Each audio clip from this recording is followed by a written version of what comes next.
Urban Heat Island (UHI) நகர வெப்பத்தீவு.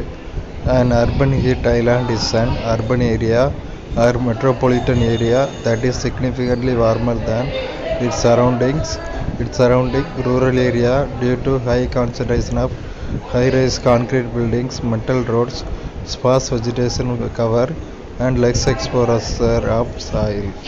நகர வெப்பத்தீவு என்பது நகர பகுதிகளில் அல்லது மாநகர பகுதிகளில் வெப்பநிலை அதன் சுற்றுப்புறத்தை விட அதிக சரிவுடன்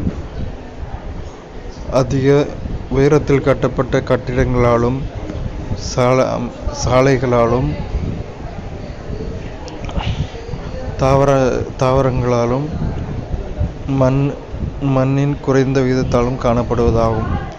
These factors cause urban regions to become warmer than their rural surroundings, forming an island of higher temperatures. இந்த காரணிகள் நகர பகுதிகள் அதன் சுற்றுப்புறத்தை விட அதிக வெப்பத்துடனும் தீவு போல அதிக வெப்பநிலையுடன் காட்சியளிக்கின்றன. இதையே நகர வெப்பத்தீவு என்கிறோம்.